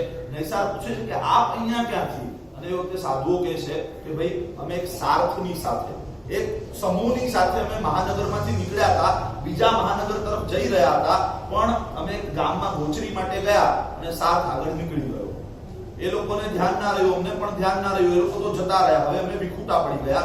અમે એની પાછળ ચાલ્યા તો ખરા, પણ આ ભયંકર જંગલની અંદર ફંટાઈ ગયા, રસ્તો ભૂલી ગયા છીએ અને અમારે અહીંયાથી હવે બહાર નીકળવું છે.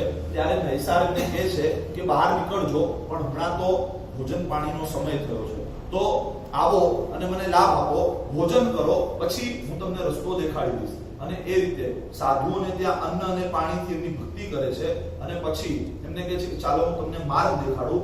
અને માર્ગ દેખાડવા જાય છે પણ એમાં પોતે માર્ગ પામીને આવે છે. પોતે એમને રસ્તો દેખાડવા જાય છે પણ એમને મોક્ષ માર્ગની પ્રાપ્તિ થાય છે. સાધુઓ એની પાત્રતા અનુસારે ધર્મનો ઉપદેશ આપે છે, નમસ્કાર મહામંત્ર આપે છે અને એ રીતે સાધુઓ પાસેથી મોક્ષનો માર્ગ નમસ્કાર મહામંત્રને મેળવી આખી જિંદગી એની આરાધના કરી, સમ્યક્ત્વની પ્રાપ્તિ કરી અને આ નૈસાર ત્યાંથી કાળ કરી અને બીજા ભાવમાં સૌધર્મ એટલે કે પહેલા દેવલોકની અંદર પલ્યોપમના આયુષ્યવાળા દેવ થાય છે.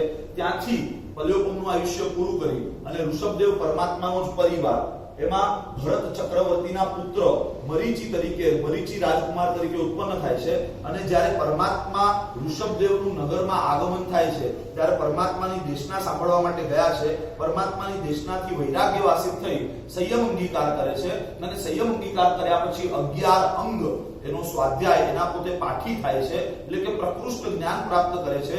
સરસ મજાનું સંયમ પાળતા હોય છે, પણ એ દરમિયાનમાં એવું બને છે કે સંયમ જીવનના જે કષ્ટો છે, ખાસ કરીને ઉષ્ણ પરિસર જે ગરમી, એ ગરમી એમનાથી રાજકુમાર તરીકેનું શરીર છે સહન થતી નથી અને એના કારણે પોતે હવે નક્કી કરે છે કે આ સંયમનો ભાર હવે હું સહન નહીં કરી શકું. આ સંયમની જે ચર્યા છે, ટાલવાળું માથું, લોચ કરેલું માથું, ખુલ્લા પગ, આ મલિન વસ્ત્રો, આ બિલકુલ નિષ્પરિગ્રહ રહેવાનું, સ્નાન કરવાનું નહીં, ઠંડકના કોઈ ઉપચારો કરવાના નહીં, આ મને નહીં ફાવે. એટલે હવેથી હું મસ્તક ઉપર પૂરું મુંડન નહીં કરું, પણ અસ્ત્રાથી મુંડન કરી અને એક ચોટલી રાખીશ. પગ સાવ ખુલ્લા નહીં રાખું, પણ હવે હું પાવડી પહેરીશ. શરીર એનું સાવ સમારકામ નહીં કરું એમ નહીં, એને નવડાવીશ, ધોવડાવીશ, ચંદનનો શીતળ લેપ કરીશ. સાધુઓ સફેદ કપડા પહેરે છે, હવે હું તો એવો વૈરાગી રહ્યો નથી, હું હું તો રાગ વાળો છું એટલે રંગ રાગના પ્રતીક સ્વરૂપે ભગવા કપડા પહેરીશ.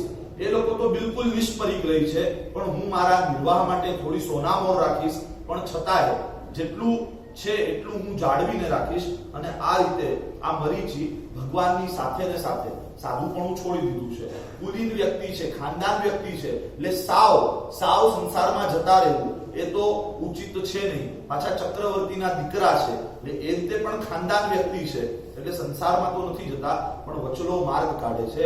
નહીં સાધુ અને નહીં સંસારી, એટલે એક નવો આખો વેશ, એક આખી નવી પરંપરા, એક નવો ચીલો ત્યાંથી શરૂ કરે છે અને પોતે ભગવા કપડા પહેરી છતાંય પરમાત્માની સાથે ને સાથે રહે છે, વિચરે છે.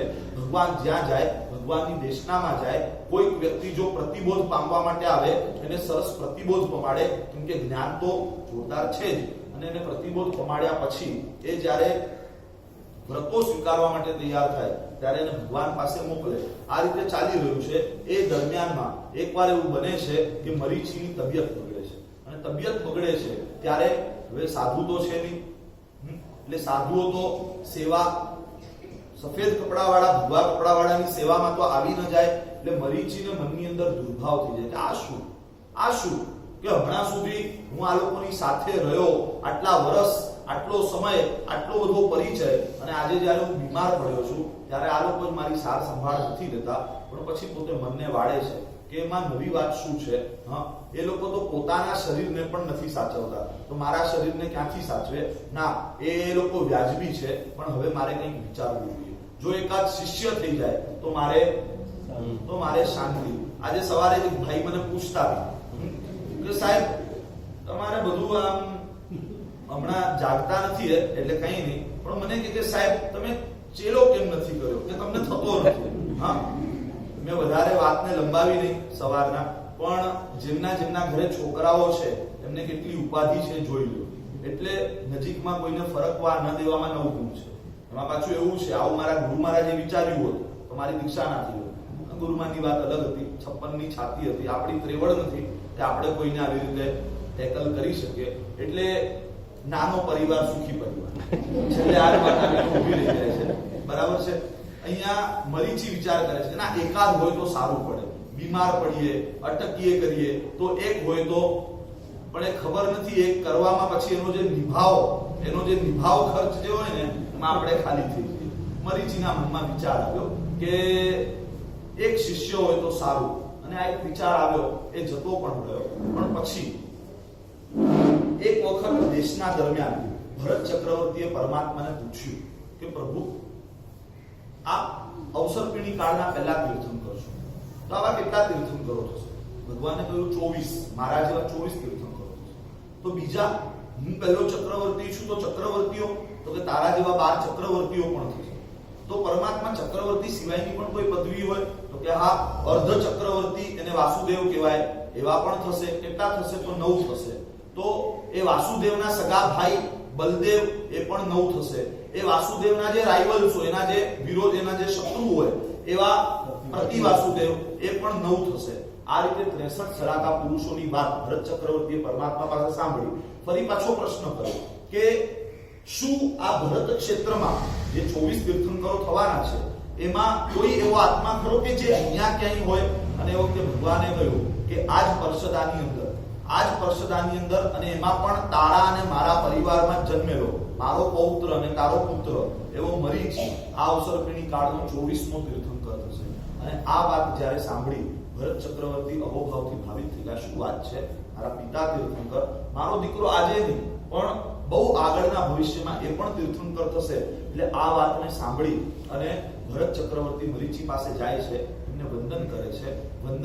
ત્યારે સ્પષ્ટીકરણ કરે છે કે હું તમારા ત્રિદંડિક વેશને નહીં પણ એની અંદર છુપાયેલો જે તીર્થંકરનો આત્મા છે એ આત્માને હું વંદન કરી રહ્યો છું. ખરેખર અહોભાવપૂર્વક વંદન કરી ભરત ચક્રવર્તી તો ત્યાંથી નીકળે છે, પણ મરીચી એ પોતે મદની અંદર આવી જાય છે, અહંકારમાં. શું વાત છે? મારા પિતા એ પહેલા, મારા દાદા એ પહેલા તીર્થંકર, મારા પિતા એ પહેલા ચક્રવર્તી, અને હું આ અવસરપીણી કાળનો પહેલો વાસુદેવ થઈશ. એટલું જ નહીં, હું ચક્રવર્તી પણ થઈશ અને છેલ્લો તીર્થંકર પણ થઈશ. શું વાત છે? મારો પરિવાર આટલો શ્રેષ્ઠ, અને એમાં પણ મને પણ 3 પદવીઓ મળશે. વાહ, કમાલ. અને એ રીતે પોતે પોતાના હાથમાં જે દંડ છે ત્રિદંડ જે છે એ દંડને લઈ અને પોતે ત્યાં ઠેકડા મારે છે, ઉછાળા મારે છે, અહંકારથી પોતે ઉછળે છે અને આ રીતે ઉછળતા શાસ્ત્રકારો કહે છે કે એ અહંકારની અંદર મરીચી ત્યાં નીચ ગોત્ર કર્મ બાંધે છે. નીચ ગોત્ર કર્મ એટલે તમને કહી દઉં કે પરિવારનું જે અભિમાન, પરિવારનું મદ, એ પરિવારનો મદ એ નીચ ગોત્ર અપાવે. જૈનત્વ પ્રત્યેનું અભિમાન એ આના કરતા ઊંચું જૈનપણું અપાવે, પણ કુળનું જે અભિમાન છે આના કરતા નીચું કુળ અપાવે. એટલે અભિમાન જો કરવું હોય તો કુળનું નહીં પણ જૈનત્વનું, એટલે જૈન કુળનું નહીં પણ જૈન ધર્મ જે મળ્યો, આવો જૈન ધર્મ મળ્યો. કુળ ખરેખર જૈન હોય જ નહીં, કુળ એ ક્યારે પણ વણિક કુળ હોય. આપણે કોણ છીએ? ધર્મથી જૈન છીએ અને ગોત્રથી કુળથી આપણે જૈન ના કહેવાય. આપણે કાં તો માણસ વાણિયો હોય, કાં બ્રાહ્મણ હોય, એવો કોઈ પણ હોય, બરાબર. એટલે વણિક કુળનું અભિમાન એ નીચું કુળ અપાવે, પણ જૈન ધર્મનું જે અભિમાન છે એના કરતા પણ ઊંચું જૈન પણ અપાવે. અહીંયા મરીચી અહંકારના કારણે નીચ ગોત્ર કર્મ બાંધે છે.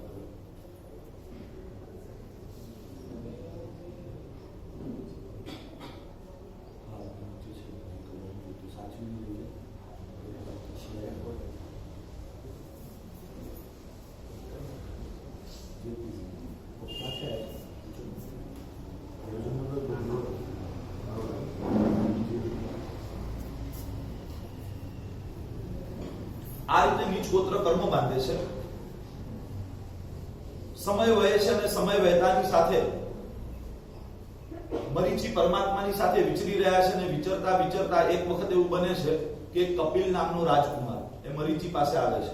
મરીચી દ્વારા પ્રભાવિત થાય છે, એમની વાતોથી પ્રભાવિત થાય છે, એમના દ્વારા ધર્મ પણ પામે છે અને ધર્મ પામ્યા પછી જ્યારે સર્વવીરતી ગ્રહણ કરવાની ઈચ્છા દર્શાવે છે, મરીચીનો તો એટલી તો ઈમાનદારી છે કે મેં માર્ગ છોડ્યો છે પણ સાચો માર્ગ તો ઓલો જ છે. એટલે ઈમાનદારી પૂર્વક કપિલને દેખાડે છે કે જા ભાઈ તું ત્યાં જા, તારે આત્માનું કલ્યાણ કરવું હોય તો ત્યાં પહોંચ. અને એ વખતે ઓલો કપિલ એ પણ થોડો આડો, એ પણ એવો છે. કેમ ભાઈ? ત્યાં શા માટે? તમારાથી પ્રતિબોધ પામ્યો છું, તમારી પાસે જ દીક્ષા લઈશ, તમે ત્યાં કેમ મોકલો છો? ત્યાં અને અહીંયામાં કઈ ફરક છે? એવું છે કે ત્યાં ધર્મ છે અને અહીંયા ધર્મ નથી? અને ત્યારે મરીચી જોવે છે કે આ મારી કેટેગરીનું જ છે, આ બહુ સવાલો બહુ કરે છે, અમલ કરશે કે નહીં કરે ખબર નહીં, સવાલો બહુ જ હોય ને એવા. સવાલો બહુ હોય, અમલ હોય કે ના હોય. અને જોયું કે આ મૂળ કડવો વેલો એવો જ છે. અને મરીચીએ કહ્યું કે ના ભાઈ બધું એક જ છે, ત્યાં ને અહીંયા કોઈ ફરક નથી. કવિલા ઇથમ્પી ઇહયમ્પી, ત્યાં પણ ધર્મ છે, અહીંયા પણ ધર્મ છે. હવે તારું મન ત્યાં જવામાં ન માનતું હોય તારે મારી પાસે લઈ લે, મારી પાસે લઈ લે. અને આ રીતે પરમાત્માના માર્ગને અને આ માર્ગને સરખાવી દીધો. આપણે જે કહીએ છીએ ને સબકા માલિક એક, બધા ધર્મો સમાન, સર્વ ધર્મ સમભાવ, સર્વ ધર્મ સમભાવ નહીં, સર્વ ધર્મ સદભાવ. બધા ધર્મોને તમે ટોલરેટ કરો, બધા ધર્મો પોતાની જગ્યાએ ઓકે. આપણા હાથમાં નથી કે આપણે બધાને બદલી દઈએ. બધા ધર્મો પ્રત્યે તમે એની કક્ષા પ્રમાણે તમે સદભાવ રાખો, બધાની સાથે સૌહાર્દ ભાવ રાખીને ચાલો ત્યાં સુધી બરાબર. પણ બધા જ સરખા છે. આ વિષનો પ્યાલો અને આ અમૃતનો પ્યાલો, આ કરિયાતું અને આ દૂધપાક બધું જ એક છે. દુનિયામાં બે વસ્તુ ક્યારે પણ એક સરખી ના હોય. મારી ને તમારી ફિંગરપ્રિન્ટ પણ સરખી ના હોય, તમારી 4 આંગળીની ફિંગરપ્રિન્ટ પણ સરખી ના હોય. એટલે દુનિયામાં બે વસ્તુ ક્યારે સરખી હોતી નથી, એની સરખામણી ક્યારે થઈ ના શકે. પણ મરીચીએ તો પરમાત્માનો માર્ગ અને સાવ તળિયામાં રહેલો પોતાનો માર્ગ એ બંનેને એક દેખાડી દીધા. ત્યારે તો શિષ્યની વ્યવસ્થા થઈ ગઈ, જે પોતે વિચારીને બેઠા હતા, કામ થઈ ગયું. પણ શાસ્ત્રકારો કહે છે કે આ ઉત્સુત્ર પ્રરૂપણાના કારણે, એક તો અહંકારના કારણે નીચ ગોત્ર કર્મ બાંધ્યું અને ઉત્સુત્ર પ્રરૂપણાના કારણે એક કોટાકોટી સાગરો. ચોથા આરાની શરૂઆતમાં ઋષભદેવ ભગવાન થયા અને ચોથા આરાના અંતમાં મહાવીર સ્વામી ભગવાન થયા. 1 કરોડ ઇન્ટુ કરોડ સાગરો. એટલા 1 કરોડ મલ્ટીપ્લાય બાય 1 કરોડ એટલા સાગરોનું પ્રમાણ સંસાર મરીચીએ ત્યાં ઉત્સુત્રના કારણે વધાર્યો. ચારિત્રનું પાલન કર્યું, સારું જીવન જીવ્યા હતા, સદગુણિયલ જીવન જીવ્યા હતા. બહુ મોટા ભોપાળા ગોટાળા તો હતા જ નહીં કોઈ હિસાબે. એટલે ત્યાંથી મૃત્યુ પામી અને મરીચી ચોથા ભવની અંદર 5મા દેવલોકની અંદર ઉત્પન્ન થયા અને 5મા દેવલોકનું આયુષ્ય પૂરું કરી અને ત્યાંથી 6ઠ્ઠા ભવની અંદર સોરી ચોથા ભાવની અંદર પાંચમા દેવલોકમાં અને પાંચમા ભાવની અંદર કોલ્લાક નામના ગામ સન્નિવેશ એટલે કે ગામ એની અંદર 80 લાખ પૂર્વના આયુષ્યવાળા બ્રાહ્મણ થયા. એના પછી ઘણો બધો કાળ સંસારની અંદર ભમી અને છઠ્ઠા ભાવની અંદર સ્થુણા નામની નગરીમાં 72 લાખ પૂર્વના આયુષ્યવાળા પુષ્પ નામના બ્રાહ્મણ થયા. સાતમા ભાવની અંદર પહેલા દેવલોકમાં ગયા. આઠમા ભાવની અંદર ચૈત્ય સન્નિવેશ ચૈત્ય નામના ગામની અંદર 60 લાખ પૂર્વના આયુષ્યવાળા અગ્નિજ્યોત નામના બ્રાહ્મણ થયા. નવમા ભાવની અંદર બીજા દેવલોકમાં મધ્યમ આયુષ્યવાળા દેવ થયા. દસમા ભાવની અંદર અગ્નિભૂતિ નામના 56 લાખ પૂર્વના આયુષ્યવાળા બ્રાહ્મણ થયા. 11મા ભાવની અંદર ત્રીજા દેવલોકની અંદર દેવ થયા. 12મા ભાવની અંદર શ્વેતાંબી નગરીની અંદર 44 લાખ પૂર્વના આયુષ્યવાળા ભારદ્વાજ નામના બ્રાહ્મણ થયા. ત્યાંથી મૃત્યુ પામી અને 13મા ભાવની અંદર ચોથા દેવલોકની અંદર દેવ થયા. 14મા ભાવની અંદર 34 લાખ પૂર્વના આયુષ્યવાળા સ્થાવર નામના બ્રાહ્મણ થયા અને ત્યાંથી મૃત્યુ પામી અને 15મા ભાવની અંદર પાંચમા દેવલોકની અંદર મધ્યમ આયુષ્યવાળા દેવ થયા. ત્યાંથી મૃત્યુ પામી અને 16મા ભાવની અંદર 1 કરોડ વર્ષના આયુષ્યવાળા વિશ્વભૂતિ નામના યુવરાજના દીકરા થયા. એટલે યુવરાજના દીકરા જેમનું નામ વિશ્વભૂતિ છે, પિતાનું નામ વિશાખાભૂતિ છે, એટલે વિશાખાભૂતિ નામના યુવરાજ છે એના દીકરા તરીકે પોતે ઉત્પન્ન થયા. હવે પોતે યુવરાજના દીકરા છે તો કોઈક રાજા પણ છે. પોતાના પપ્પાના મોટા ભાઈ એટલે મોટા પપ્પા એ રાજા છે. હવે મોટા પપ્પાનો દીકરો રાજાનો દીકરો હોય એટલે પરિવારમાં થોડું વર્ચસ્વ રાજાના દીકરાનું વધારે હોય. નાના ભાઈના દીકરાનું વર્ચસ્વ ક્યાંક ને ક્યાંક ડગલે ને પગલે થોડું ઓછું હોય અને એ સમયમાં એવું બન્યું કે જે મોટા પપ્પાનો દીકરો છે એ મોટા પપ્પાના દીકરાએ એની સાથે છલ કર્યું અને આ છલના કારણે એક બાજુ ભયંકર ગુસ્સો આવ્યો. પણ પછી એમ થયું કે આ સંસાર જ એવો છે, આ સંસારમાં દરેક ડગલે અને પગલે છલ છે, આ સંસારમાં રહેવું નથી. એમ કરી અને પોતે સંયમ અંગીકાર કર્યું. વિશ્વભૂતિ મુનિ બન્યા. માસક્ષમણના કારણે માસક્ષમણ અને ઉગ્ર તપસ્યાઓ કરે છે અને તપસ્યા કરતા કરતા એકવાર મથુરા નગરીમાં જ્યારે પોતે પહોંચ્યા ત્યારે પોતાના મોટા પપ્પાનો દીકરો એ પણ ત્યાં લગ્ન કરવા માટે આવેલો. બંને રસ્તામાં ટકરાયા. મોટા કઝિન અને નાના બંને કઝિન ભાઈઓ, એક મહાત્મા છે, એક રાજકુમાર છે અને આ બંને ટકરાયા એટલે ઓલો જે કઝિન છે મોટો ભાઈ એને ફરી પાછી વિશ્વભૂતિ મુનિ એમની ટીખળ કરી, એમની મજાક કરી. એવું નિમિત્ત મળ્યું અને મજાક કરી ત્યારે વિશ્વભૂતિ મુનિને પણ ક્રોધ આવી ગયો. એમણે ગાયને, બાજુમાં એક ગાય હતી, શિંગડાથી પકડી ઉછાળીને હાથમાં પકડી અને ફરી પાછી જમીન ઉપર એને સાચવીને મૂકી દીધી અને દેખાડ્યું કે હજી પણ મારામાં તાકાત છે. આ ભલે 15 ઉપવાસ ને માસ ખમણ ને તપસ્યાઓ ચાલે છે, હાડ પિંજર ભલે થઈ ગયો છું, હજી એ તાકાત છે અને આ તાકાત હું દેખાડી શકું છું, પણ સાધુ છું, પણ કઈ નહીં. આવતા ભાવમાં મને એવી તાકાત મળે, સાધુ તરીકે તો તારી ઉપર હાથ નહીં ઉપાડું, પણ આવતા ભાવમાં એવી તાકાત મળે તો તને મારનારો છું.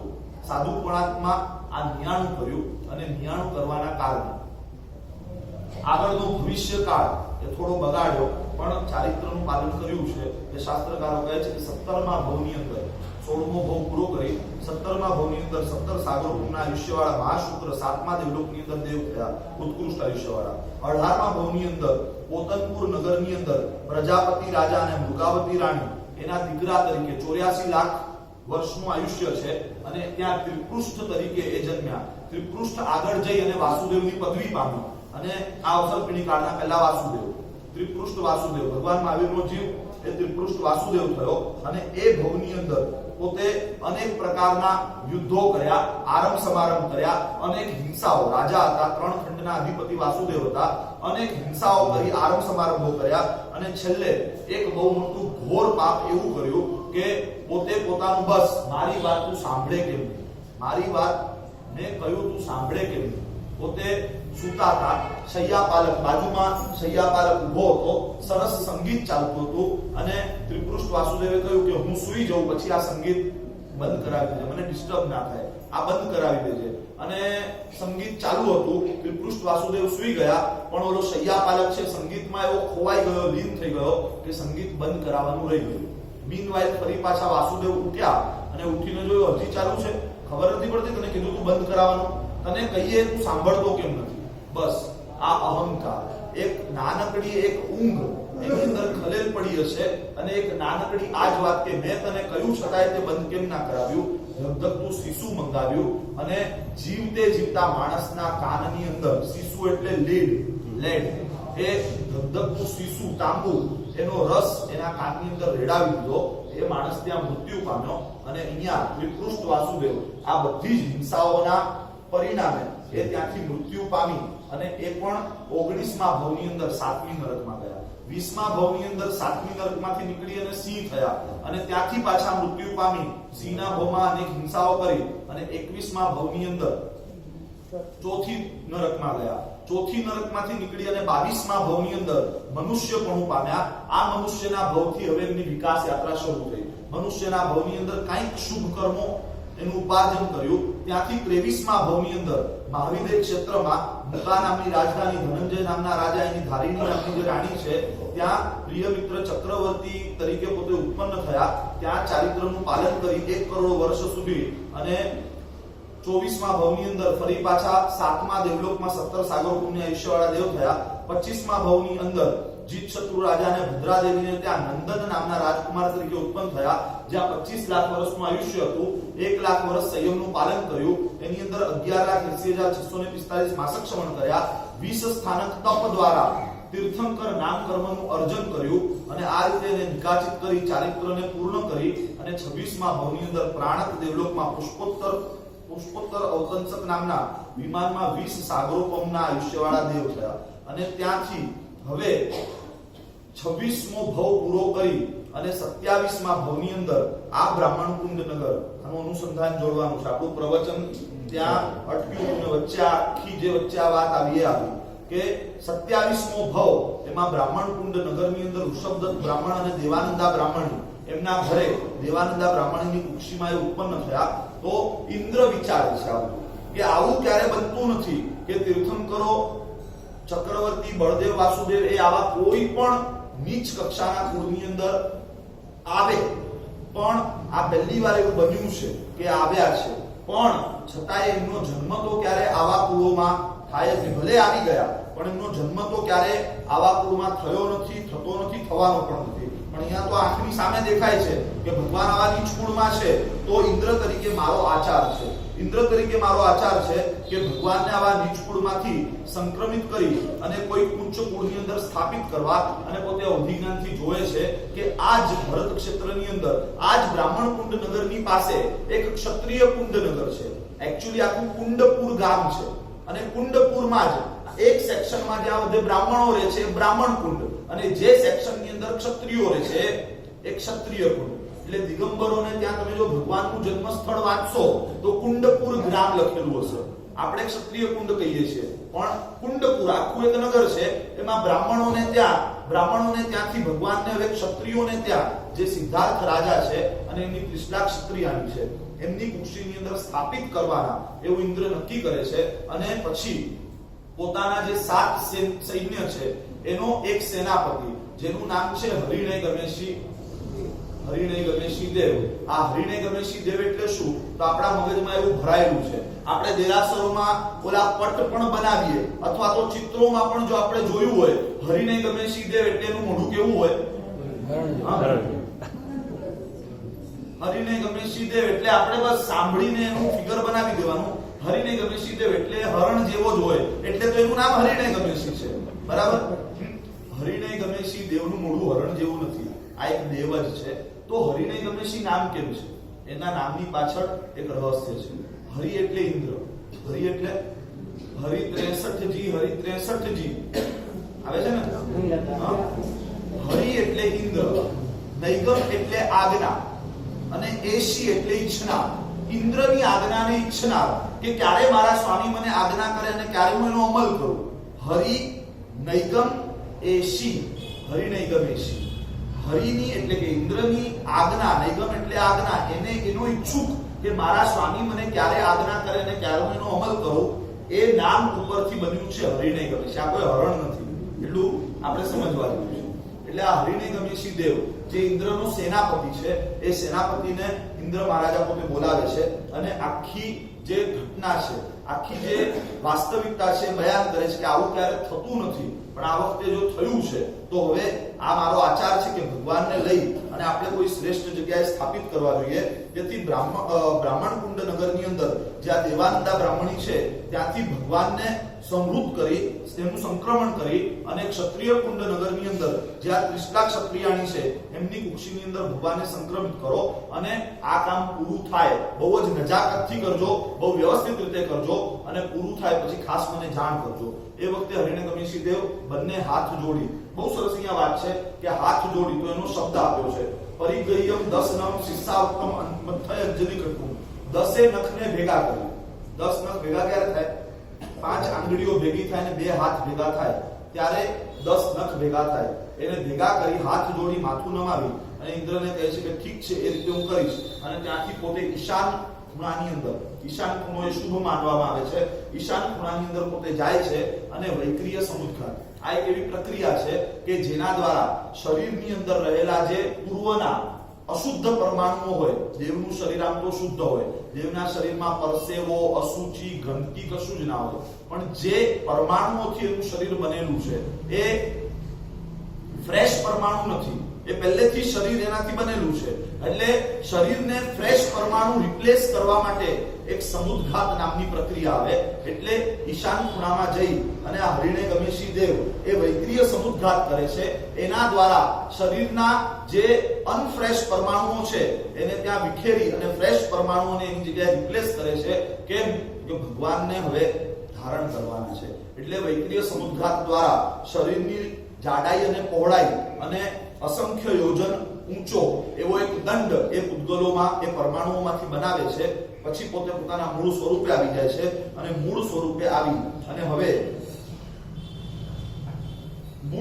આવી અને જે દિશામાં ભગવાન છે, જંબુદ્વીપના ભરત ક્ષેત્રના બ્રાહ્મણ કુંડ નગરમાં, ત્યાં એકદમ મનોહર, ત્વરિત, એકદમ ચપળ અને ચંડ ગતિથી, એટલે કે એકદમ શીઘ્ર આ એક કામ કરવાનું છે તો એકદમ વહેલામાં વહેલું સ્વામીની આજ્ઞા થઈ છે એટલે એકદમ ચંડ અને ચપળ ગતિથી પોતે ત્યાં આવે છે. આવી અને દેવાનંદા બ્રાહ્મણીને અવસ્વાપીની નિદ્રા આપે છે જેથી એમને કોઈ પણ જાતની ખબર ના પડે. અને પછી ત્યાં પણ રહેલા જે અશુભ પૂતગલો છે, માતાની કુક્ષીમાં રહેલા જે અશુચિના પૂતગલો છે, એ અશુભ પૂતગલોને દૂર કરી સારા પૂતગલોથી ભગવાનની આસપાસનું વાતાવરણ રચી અને ત્યાંથી ભગવાનને પોતે કાઢે છે. અને પછી પોતે જ્યાં ત્રિશલા ક્ષત્રિયાણી છે એમના કુક્ષીની અંદર જે ગર્ભ છે એ પુત્રીનો ગર્ભ છે, એક સ્ત્રી, એક કન્યા છે, એના ગર્ભને પણ આ રીતે જ અવસ્વાપીની નિદ્રા આપી એને પણ લઈ અને એને દેવાનંદા બ્રાહ્મણીની કુક્ષીમાં રિપ્લેસ કરે છે. આ બાજુથી ભગવાન જે છે એમનું સંક્રમણ એ ત્રિશલા માતાની કુક્ષીની અંદર કરે છે. અને જ્યારે આ સંક્રમણ કરવામાં આવે છે ત્યારે ભગવાન એ પણ પોતે એનો અંદાજો નથી મેળવી શકતા કે મારું સંક્રમણ થઈ ગયું. એટલે એટલી એકદમ નજાકતથી, એટલું ડેલિકેટલી, એકદમ સરસ રીતે હરિણેગમીશી દેવ એ ભગવાન મહાવીરનું એક જગ્યાએથી બીજી જગ્યાએ એટલે ત્રિશલા માતાની કુક્ષીમાં સંવરણ કરે છે. આવું સંવરણ એ મેડિકલ સાયન્સ એની માટે આ પડકાર હતો, એ નહોતું માનતું, પણ આજે મેડિકલ સાયન્સ પણ માને છે કે આવું સંક્રમણ પણ થઈ શકે. ઘણા બધા એવા દાખલાઓ છે અને એ દાખલાઓને પણ ટપી જાય એક દાખલો થોડા વર્ષો પહેલા છાપામાં આવ્યો હતો કે અમેરિકાની અંદર એક બેન, યંગ બેન, એમની કુક્ષીની અંદર ગર્ભ રહ્યો પણ નોર્મલ રોજ ચેકઅપ માટે જતા હોય અવારનવાર અને એ વખતે ડોક્ટરે કહ્યું કે તમારી કુક્ષીમાં એવું વાતાવરણ નથી કે આ લાંબો ટાઈમ ટકી શકે, પણ આ લોકો ડેવલપ થઈ ગયા છે એટલે જો આને કોઈ બીજી કુક્ષી મળે તો કદાચ આ લોકો ડેવલપ થઈ શકે આગળ. અને માનસોની આ સત્ય ઘટના છે. ગુજરાતી પરિવાર અહીંયા જ ગુજરાતમાં એમના માતા પિતા રહેતા હતા. માતા પિતાને ત્યાં તેડાવ્યા અને ત્યાં તેડાવી અને ડોક્ટરે આખું ગર્ભ સંક્રમણ કર્યું અને એ જ દીકરી, એની જ મમ્મીએ પોતાના દોહિત્રાઓને જન્મ આપ્યો. ટ્વિન્સ જન્મ્યા, 2 છોકરા જન્મ્યા. એટલે આમ જુઓ તો પોતાના દીકરા કહેવાય પણ આમ દીકરીના દીકરા કહેવાય. આમ દોહિત્રા ને આમ પોતાના દીકરા, જે ગણોએ આવા ટ્વિન્સને જન્મ આપ્યો. તો આ રીતે ગર્ભનું સંક્રમણ કેટલાક દિવસો વીતી ગયા પછી પણ એ થઈ શકે છે.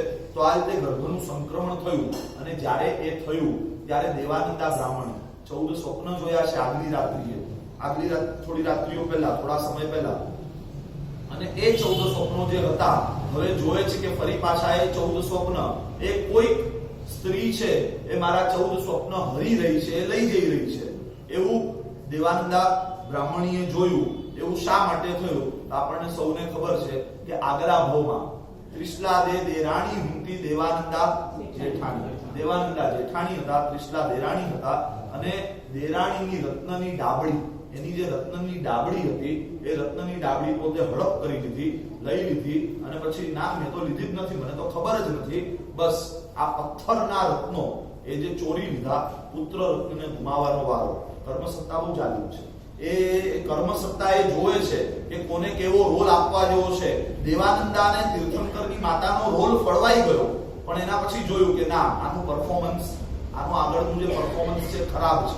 એટલે હોય છે ને હમણાં ઓલી પિક્ચરો નક્કી થઈ ગયું હોય કે ભાઈ આ હીરો ને આ હિરોઈન, પણ જુએ કે ભાઈ આ માર્કેટમાં આની વેલ્યુ, આને કંઈક એવા ધીતિંગ કર્યા છે, આને કંઈક એવું કામ કર્યું છે કે આને લઈશું તો આપણી ફિલ્મ પણ પીટાઈ જશે, અને પછી રોલ રિપ્લેસ કરી દેવામાં આવે. બસ આ રોલ રિપ્લેસ કરી દેવામાં આવ્યો. ત્રિશલા માતાની કુક્ષીમાં પરમાત્માનું ગર્ભ સંવરણ થયું, અને આ બાજુ ગણેશી દેવ એ પોતે ફરી પાછા ઇન્દ્ર મહારાજા પાસે ગયા. ત્યાં જઈને કહી દીધું કે સ્વામી, આપણે જે આજ્ઞા કરી હતી એ કામ બહુ જ વ્યવસ્થિત રીતે પાર પડી ગયું છે. જ્યારે આ કાર્ય થયું ત્યારે ત્યારે વર્ષા ઋતુનો 3જો મહિનો, એનું 5મું પખવાડિયું, એટલે કે આસોવદ, ગુજરાતીના અનુસારે કહીએ તો ભાદરવા વદ. આસોવદ એટલે કે ગુજરાતીના અનુસારે ભાદરવા વદ, એનો 13મો દિવસ એટલે કે ભાદરવા વદ 13 હતી. અને એ વખતે ભગવાન મહાવીર એ દેવાનંદા બ્રાહ્મણની કુક્ષીમાં આવ્યા, અને 83 દિવસ વીતી ગયા હતા. 83મી રાત હતી, અને 83મી રાતના ભગવાનનું આ રીતે દેવાનંદા બ્રાહ્મણની કુક્ષીમાંથી સંવરણ થયું. જ્યારે ભગવાનનું સંવરણ થયું ત્યારે ભગવાન નથી જાણતા, પણ સંવરણ થઈ ગયા પછી ભગવાનને ખ્યાલ આવ્યો. જેને કુશળ ડોક્ટર હોય એ ઇન્જેક્શન તમને આપે, ઇન્જેક્શન અપાઈ જાય, સીરીજ બહાર ખેંચાઈ જાય, અને પછી પણ તમને ખબર ના પડે. તમે જો ઘરે તમે ઇન્જેક્શન આપ્યું મને તો ખબર જ ના પડે. એની અંદર એ જે ડોક્ટર છે એની કુશળતા કામ કરે છે. એમ હરિણય ગણેશજીની જે કુશળતા હતી, ભગવાન 3 જ્ઞાનના ધણી હોવા છતાં પણ ભગવાનને એની કોઈ પીડા, કોઈ બાધા એ વર્તાઈ જ નહીં. હવે આ રીતે જ્યારે ત્રિશલા માતાની કુક્ષીમાં ભગવાનનું ગર્ભ સંક્રમણ થયું, ત્યારે ત્રિશલા માતા પણ પોતે શયન કક્ષની અંદર સૂતા છે. બહુ ગાઢ નિદ્રામાં પણ નથી અને બહુ જાગૃત પણ નથી, એટલે કે અર્ધ જાગ્રત અવસ્થામાં છે. અને અર્ધ જાગ્રત અવસ્થામાં રહેલા એવા ત્રિશલા માતા જે શયન કક્ષમાં સૂતા છે, એ શયન કક્ષની પણ અહીંયા વાત કરવામાં આવી છે કે ત્યાં મઘમઘાયમાન એવા ધૂપો ત્યાં બળી રહ્યા છે. એની ગંધથી આખો શયન કક્ષ એકદમ આ મઘમઘાયમાન છે. બહુ સરસ મજાનો ત્યાં પલંગ છે. એ પલંગ, એની ઉપર શરીરના પ્રમાણ આસપાસમાં રાખવા માટેના તકિયા છે કે જેથી પડખું ફરી અને નીચે પડી ના જવાય એવા ગોળ એવા તકિયાઓ છે. માથાની નીચે ઓસીકું છે. એ જે શયન છે એ બે બાજુથી ઊંચું અને વચ્ચેથી સહેજ નીચું, એટલે માથું અને પગ એ ઊંચા રહે અને વચ્ચેનું શરીર છે સહેજ ઢળતું નીચે રહે એવું છે. એની સાથે સાથે ગંગા નદીનો જે કિનારો હોય ત્યાંની જે રેતી એટલી મુલાયમ હોય કે માણસ પગ મૂકે અને અંદર જતું રહે એવું એ એકદમ મુલાયમ એવું એ શયન છે. એ શયનની ઉપર બહુ સરસ મજાનો ઓછાળ, એની ઉપર સરસ એક બેડશીટ પાથરેલી છે અને એની ઉપર રજસ્ત્રાણ પણ હોય જે હમણાં સાઈડમાં છે કેમ કે ત્રિશલા માતા સૂતા છે. બાકી જ્યારે સૂતા ના હોય ત્યારે આ બેડ ખરાબ ન થઈ જાય એની માટે બીજી એક શીટ હોય જેને રજસ્ત્રાણ કહેવાય. આ રજસ્ત્રાણ પણ ત્યાં છે અને આ રીતે લાલ કલરની બેડશીટ અને ખૂબ જ સુંદર પડદાઓ, ભિત્તિ ઉપરના ચિત્રકર્મો, દિવાલ ઉપરના ચિત્રકર્મો અને ધૂપથી મઘમઘાયમાન દીવાઓ જ્યાં ટમટમી રહ્યા છે એવા શયન કક્ષની અંદર ત્રિશલા ક્ષત્રિયાણી જ્યારે સૂતા છે ત્યારે અર્ધ જાગૃત અવસ્થાની અંદર એમને 14 મહાસ્વપ્ન આવે છે. 14 સ્વપ્નને એ જોવે છે કે એ ક્યાંકથી આવી રહ્યા છે અને આકાશમાંથી પોતાના મુખ દ્વારા આવી અને પોતાના ઉદરની અંદર ઉતરી રહ્યા છે. એ 14 સ્વપ્નો કયા? તો અહીંયા કહ્યું છે ગય વસસી અભિષેય દામ સસી દિનયરમ જયમ કુંભમ કૌમસર સાગર વિમાન ભવન રૈરુચ્ચય સિંચ. સૌથી પહેલું સ્વપ્ન એ ગજનું. આમ તો ઋષભદેવ પરમાત્માની માતાને પહેલા સ્વપ્નની અંદર વૃષભ આવ્યો અને એટલે જ એનું નામ ઋષભદેવ પાડવામાં આવ્યું. ત્રિશલા માતાને સૌથી પહેલું સ્વપ્ન એ સિંહનું આવ્યું હતું અને એટલે જ પરમાત્મા ખરેખર પરમાત્મા સિંહ હતા. પરમાત્મા એમના સત્વની નિશાની તરીકે વિશ્લા માતાને પહેલું સિંહ આવ્યું હતું. છતાંય પણ સ્વપ્નના વર્ણનનો જે ક્રમ છે એ અનાદિ અનંત કાળમાં થનારા દરેક તીર્થંકર એમની માતાનો ક્રમ એવો હોય છે કે એમને પહેલો ગજવર જ આવે. એટલે એ ક્રમને જાળવી અને એનું વર્ણન અહીંયા કરવામાં આવે છે. તો ત્રિશલા માતા જે ગજને જુએ છે, જે હાથીને જુએ છે, એ હાથી કેવો છે તો એની વાત અહીંયા કરવામાં આવી કે ત્રિશલા માતાએ પહેલા સ્વપ્નની અંદર હાથી જોયો અને હાથી વાદળો જ્યારે વરસી ગયા હોય, વરસ્યા ન હોય ત્યાં સુધી કાળા હોય, પણ વરસી જાય પછી જેવા એકદમ શ્વેત થઈ જાય, મોતીનો ઢગલો, ક્ષીર સમુદ્ર, ચંદ્રના કિરણ અને ચાંદીનો વૈતાડ્ય પર્વત એ જેમ એકદમ શ્વેત અને ઉજ્જવળ હોય, પાણીના બિંદુઓ જેમ શ્વેત અને ઉજ્જવળ હોય, એવો એકદમ સફેદ હાથી છે. આ સ્વપ્નોના વર્ણન ચાલી રહ્યા છે. આવતીકાલે આની ઉપર જ લાખો કરોડો રૂપિયાના સુકૃતો થવાના. તો આ સ્વપ્નને આપણે બરાબર જાણીએ, એનું ઉદાહરણ કરીએ, બને તો કલ્પનાઓની પીછીથી એને દોરીએ, એને વિઝ્યુઅલાઇઝ કરી શકીએ. તો આવા શ્વેત વર્ણના હાથીને ત્યાં વિશ્લા માતાએ જોયો છે, જે 4 દાંત વાળો છે, જેના ઉજ્જવળ અને બળવાન અને ધારદાર એવા 4 દાંત છે. એ હાથીના માથામાંથી મધ ઝરી રહ્યું છે અને મધની સુગંધના કારણે આસપાસમાં ભમરાઓ ગુંજારો કરી રહ્યા છે. ઇન્દ્રના ઐરાવણ હાથી જેવો એકદમ લક્ષણયુક્ત અને પ્રમાણસર અવયવવાળો શ્રેષ્ઠ શરીરવાળો આ હાથી છે. અને એ જ્યારે પોતે આમ અવાજ કરે, જ્યારે ગર્જના કરે, ત્યારે જાણે આકાશની અંદર મેઘની ગર્જના થઈ હોય એવો ગંભીર અને મનોહર શબ્દ એની અંદરથી પ્રગટ થઈ રહ્યો છે. એવો વિશાળ અને શ્રેષ્ઠ હાથી જે એકદમ મંગલકારી, કલ્યાણકારી છે. જોવા માત્રથી જે જીવનની અંદર બધા જ સારા વાનાઓને ખેંચીને લાવે એવો હાથી ત્રિશલા માતાએ પહેલા સ્વપ્નની અંદર જોયો. બીજા સ્વપ્નની અંદર ત્રિશલા માતા વૃષભ જોવે છે.